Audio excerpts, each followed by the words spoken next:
We learned some other tricks, pick a card, some basics, a bunch of different things. But the cool thing about magic tricks with a deck of cards is that there's a lot of different ways you can do tricks, because a deck has 52 cards, there are 13 of each type, and there are 4 of each suit. So because of all these numbers, all these factors, there's a lot of tricks you can do just with math, a lot of counting, and a lot of specific algorithms, equation things you can use in order to do a magic trick.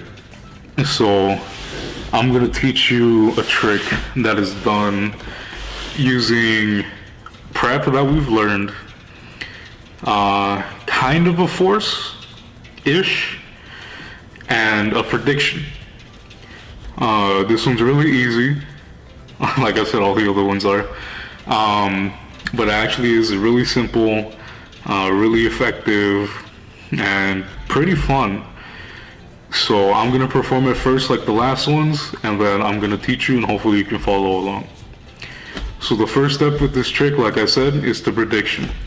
So I'm going to go ahead and get my phone here. Hopefully you can see that screen. It's just white, nothing's on it. And I'm going to go ahead and write my prediction in it. I have it written down. I'm not going to show the camera just yet, but I'll put my phone right here.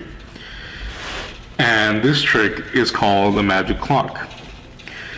Now, a clock has 12 numbers, as you probably know. So what I'm going to ask the spectator to do is pick up but under 12 cards from the top. So that looks around under 12. They're not going to count them. I'm just going to ask them to hold on to them. They can put it on the side, they can put it wherever. Now, like I said before, a clock has 12 numbers, right? So I'm going to go ahead and count 1, 2, 3, 4, 5, 6, 7, 8, 9, 10, 11, and 12 cards from the deck.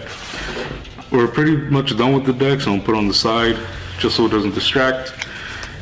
And then, of course, the clock goes like 1, 2, 3, 4, 5, 6, 7, 8, 9, 10, 11, and 12 numbers or cards. And now from here, my prediction is one of these 12 cards. That's all we have. We're not using the deck. We're not using anything else. So now the spectator had picked out 12 or less cards from the top of the deck in the beginning of the trick. So now I would ask the spectator to count those cards. The spectator had 1, 2, 3, 4, 5 cards. So from there, I'm going to go 1, 2, 3, 4, 5 o'clock. I'm going to go and flip that to get the Jack of Diamonds. Like I said before, I made a prediction before the spectator drew the cards, before I placed them all down. And that prediction was a Jack of Diamonds. And that is the magic clock trick. Now, to perform that trick, like I said, is basic math, right? It's pretty surprising, you know, predictions are always fun because you never know what's gonna happen. But like I said, that entire thing was a force. I was in control that entire time. Nothing the spectator could have done besides picking more than 12 cards could have messed up the trick or anything. You, the performer, knew that card the entire time, and I'm going to show you how exactly you did that. So during the force, like I taught before, I used the Jack of Diamonds, but we're just going to pick a random card as our force. Our random card is 6 of Hearts. You want to remember that. You can use any card, it doesn't matter if you have a favorite card. A lot of people use the Ace of Spades or the Queen of Hearts. It doesn't matter, you can use whatever card you want. But as long as you know the card, right? So in this case we use the 6 of Hearts, since it's random, you could use whatever you want. But from there, you want to count 1, 2, 3, 4, 5, 6, 7, 8, 9, 10, 11, 12 cards. And you want to keep those 12 cards because your force card is going to go on the 13th position of the deck. So 13 down from the top is going to be your force, and those rest of the 12 cards are going to go right back on top. Make sure they're on top. Now from there, you don't shuffle. I mean, you could shuffle, but like having a riffle with that big of a stack on top, just so you don't mess up, looks kind of weird. So I suggest you just have 9, 10, 11, 12, 13. Oh. You see like that, where the riffle, there's a chance you could mess up the order and stuff. So again, 1, 2, 3, 4, 5, 6, 7, 8, 9, 10, 11, 12, 13. Oh, look, it's there. I messed up. But you see how it can create a margin of error. You can either force that 13th, I forgot to mention, you can either force that 13th card to be whatever you want, or if you're just like rummaging through the deck, you can just count 1, 2, 3, 4, 5, 6, 7, 8, 9, 10, 11, 12, 13. As long as you know the 13th card, I prefer it with the force so you can always be right, but it's honestly mostly up to you. But I suggest using the force. So again, we know that force card. So from there, we would write our predictions. You can do it on a piece of paper, you can do it on your phone, it doesn't matter. We had the 6 of hearts. So we have our prediction locked in, it's there. Excuse me, it's upside down. That is our force, that is our prediction. It's already there. I mean, this is where it gets important. Make sure they get less than 12. 12 is about 1/4 of the deck, so you want to make sure that it's less than 1/4. The spectator will grab a little packet of cards. Make sure they don't count them when they get them, and then you'll just ask them to hold on to them. Now, this is where it gets important that you make sure you're paying attention to what you're doing, because you have to make sure you count from the top down your 12 cards for the clock, because you don't want to go 1, 2, 3, 4, 5. You want to go from the top to the table, because when you go from the top to the table, it reverses the order of the cards. So when we count 1, 2, 3, 4, 5, 6, 7, 8, 9, 10, 11, and 12, that 6 will move up to match that, the cards the spectator pulled out. So now that we have our 12 cards, you want to start at 1 o'clock and not 12, because if you start from anywhere but 1 o'clock, this trick won't work with the way you count it. So we start at 1, which is right here. 2, 3, 4, 5, 6, 7, 8, 9, 10, 11, and 12. So now that we have our clock set up, you can make it me, it's up to you, it really doesn't matter. We're done with the deck, that's why I moved it away. And what's important is the number of cards the spectator pulled. Again, it's 12 and under. So if they pick anything over 12, this trick won't work. So make sure that the packet of cards they pull is decently small. So we're gonna go and count 1, 2, 3, 4, 5. It's not always gonna be 5. It might be a random number. Just make sure to remember that. But in this case, they drew 5 cards, so that would equal 5 o'clock. The way I did it is I made the clock towards me, so 12 would be up here. But you could set it up where you start 1 from right here, so 1 goes all the way around, 12 ends up right here. It's ultimately up to you, but just make sure whatever orientation you choose, you remember, or else you lose the point of your predicted card.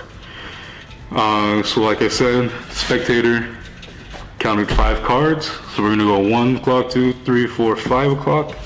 We're gonna go ahead and flip that over, the card that you forced, and then the prediction that was in the middle. And that is how you perform the magic luck trick. So what I'll be going over, just real quick, because these you can't really just learn right away. They take some practice because you need to get your hands used to all the movements and stuff. So what they are false cuts and false shuffles. The reason for that is because a lot of tricks have them, because it's the easiest way to control cards and such. So like you can be really sneaky with it. You could, just like do a bunch of random stuff. But as long as you know what's going on, then the spectator won't really know what's going on. Like right there. I made it look sloppy on purpose. Because it looks like I was getting confused with everything, doing whatever. It just depends on who's watching, how much they're paying attention. So basically all these are is so you can get control of the cards. For example, just because it was on top, the 6 of diamonds. So what I'm trying to get across is that this 6 of diamonds will always be where you want it to be. So for example, one false shuffle that leads to a force, as we learned earlier, is called a Hindu shuffle force, which is, I don't know where the name comes from, but that's just what it's called, where your force card will be on the bottom of the deck, and then you just take cards off the top, just like that. And usually because there's a lot of movement going on, that they won't even notice that the card that was there is the one you're showing on the bottom. It looks really simple, it really is, because it's just pulling cards from the top. You can grab it with your thumb and index, or your middle and thumb, or whatever. But you show them the card on the bottom. It's really, really effective. It doesn't look like it fools a lot of people, but it does. You'd be surprised. So that is one pretty good false shuffle to a force. Another one, kind of with the same shuffle technique, is the false cut, where you have the top half, right? But when you pull it off, I'm trying to get a good half, excuse me. You just drop the bottom and the top right back on. Usually if you're talking with someone, right, they won't even notice the halves you put. So most times when you're performing, you make small talk with the spectator and stuff, because you don't want to be completely, just quiet and reserved when you're performing. So usually when they're talking, you be distracted. You can do just a really simple one like that. They won't even notice. Another one with the same presence is a little more execution, but it's pretty much the same thing as the last one, where you pull some from the bottom, and then, you pull from the top. You pull from the top, drop it in your hand, go back. So what that does is just again, more movement, more everything. So again, pull from the top, pull from the top, around, and then down. Again, you're gonna pull from the top, around, then down. So again, that's just more movement and stuff. Usually with a lot more movement, it's hard to keep track of. So you can get away with doing all this stuff too. And one really easy false shuffle we learned earlier was, of course, that riffle shuffle that we learned really early on, where you just leave a few cards left on top, just making sure you know exactly where it is. And you could do things. Well, with this lesson, I'm not really showing a trick, but more of ways you can learn how to do your own. Because that's what makes part of magic really fun, is just coming up with your own stuff and just being creative with it. So one that I think is really neat is, well, aces are always cool. So they're always cool to have. It's just an idea, not really a lesson, you could say. Just having the spectator pick a card, they put it back on top, and then you start shuffling. That's it. You start shuffling, making small talk and stuff. You know, just keep them interested, keep them distracted. And, you know, start cutting the cards, whatever. You know, he's doing a bunch of random stuff. Still shuffling, still doing stuff.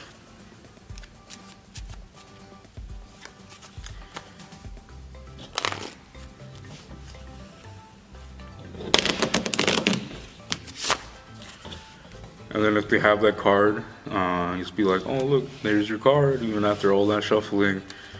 But then that's not all. Your card brought along some friends with them, and that's the aces. So that's like just something you can do. It's not really a trick. That's just things including shuffles, false shuffles.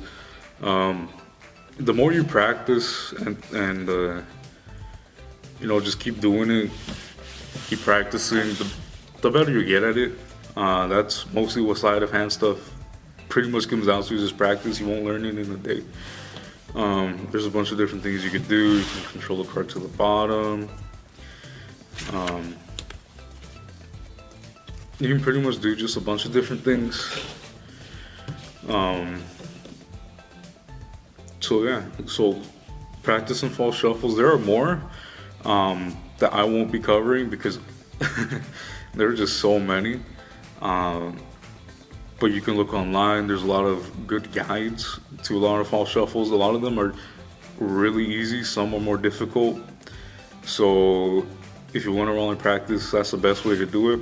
Also, just have a deck of cards in front of you and just start going crazy.